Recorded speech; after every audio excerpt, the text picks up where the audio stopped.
Right then, so that'll get my hands dirty for a change. So I've got the top of that clutch, it was bone dry, and I thought, well, I'll throw a bit of clutch fluid in, see what happens, and there is it. And then obviously we had to loosen the bleed valve, which snapped clean off of there, so we've got to try and get that out as well now. Got the 3 bolts out. Let's take this banjo bolt off. Now I'm assuming, let's just get this banjo bolt all the way off. No clutch fluid leaking out. So I'll put a bit of fluid in that master cylinder, but yeah, I'll show you in a second. So this is the clutch slave, and there should be a big pin behind it that goes, oh god, there. That is old clutch fluid, so the seals had gone on this. Oh dear, yeah. There we go. So that's what the slave cylinder does. It pushes that pin out, which the other end of it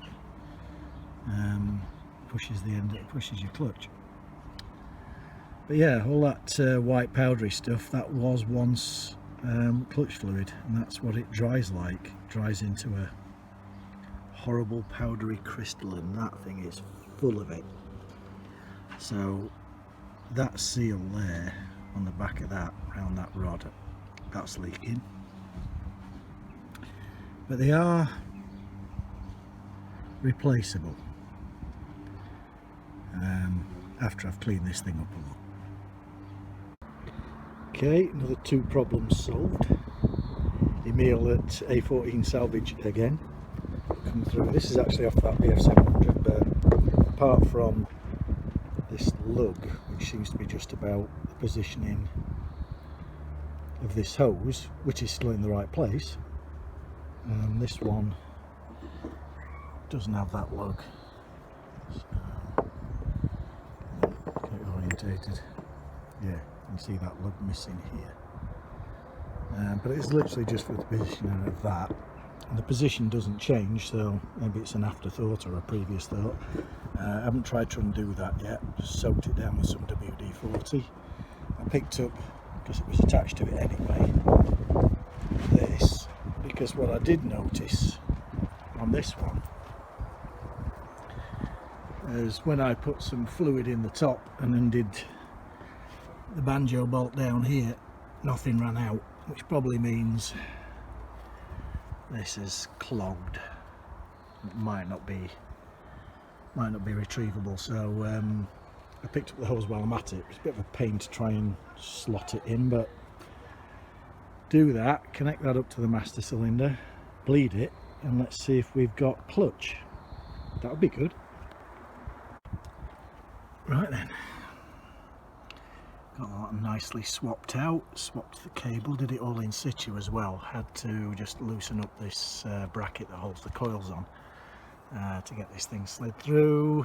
Bent it round here a little bit. It's a little bit on the long side. I'm going to have to have a think about the routing of this, because that don't look right to me, and if I push it out it sticks up, which is odd because it's off a 700, but fits. And then reverse bled it, so you'll see me using this thing for all sorts. It's really useful, and that's a piece of leftover tubing from battery, I think. But essentially these things are hard to bleed because that's the highest point. So what I do is I just loosen off the banjo bolt there, fill this full, doesn't really matter if you get a bit of air in, it's coming out anyway, and then plug it into that with that just loose, and then start squeezing in some brake juice or clutch juice as it happens to be. Keep squeezing until you get fluid out of here. This was absolutely empty, so made it a bit easier. Got fluid out of here, nipped that off, and came back down to here and just kind of pushed and pulled at the liquid to get the air to come to the top of there from inside of here, and then just drew all that up so that it was all bubbles in the pipeline. Held this up like so. Oops. And just let all the bubbles rise up inside here. So that got rid of them. I need to pour that back into there. So that got rid of them, and then up to the top, once all that's all nipped off, then there should just be air in this top bit, and it's just a case of bleeding it like a set of brakes. And I can feel that clutch moving. It feels a bit on the easy side at the moment, so I don't really trust it, but we'll see. And I'll take the top back off of that just to see if there's any bubbles still in there, because I know there's none in the line because I've just pushed it all the way through. But we can always do that again. Yeah, that feels like a... Let me just feel the clutch on this V45, hang on. That's the way to test it. I've got a feeling this one's quite a lot harder than that. Oh, maybe not. No, maybe not. A little bit harder. Okay, so that should be clutch sorted now. Well, clutch actuation, whether there's any actually clutch material left on the clutch plates, we'll have to wait and see for that. I suppose we can test the clutch, can't we? Because that's that. And then if we go in gear, just check that we're actually in gear. No, we're not.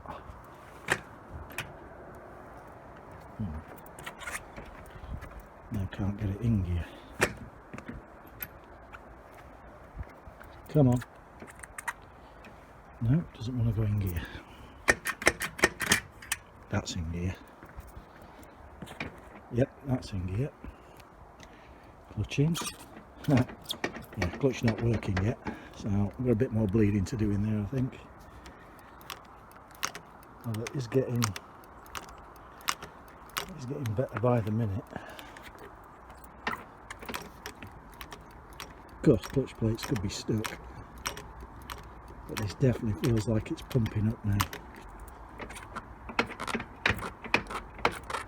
There you go, there you go. That's the clutch plates releasing. Pump that up. There we go. Now we can, it's not perfect, but we can definitely push it round. And just to show you what happens when I let go, locks up solid. So clutch is working after a fashion. Oh yeah, that's definitely how it should be. I can actually feel the clutch going now. That's lovely.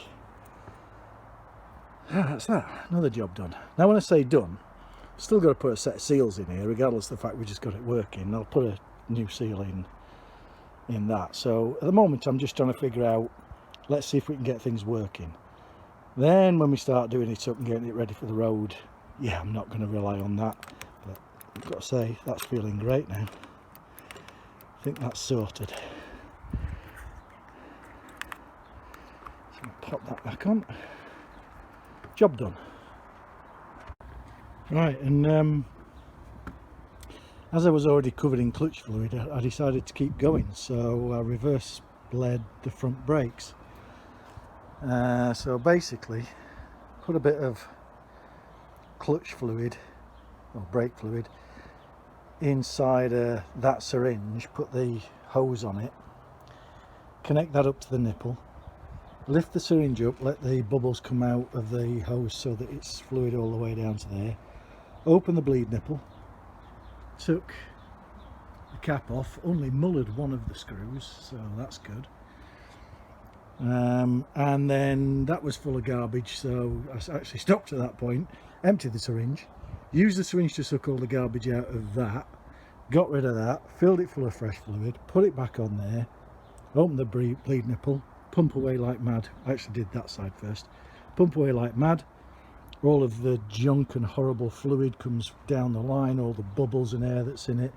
gets pushed up into the syringe. You just maintain a bit of a vacuum on the syringe, so you're kind of sucking while you're pumping away at the handle, and all the crap stuff comes out. You keep topping that up, and then once I start seeing clean stuff coming up that hose and no bubbles, shut the bleed nipple off, switch to this side, do the same again,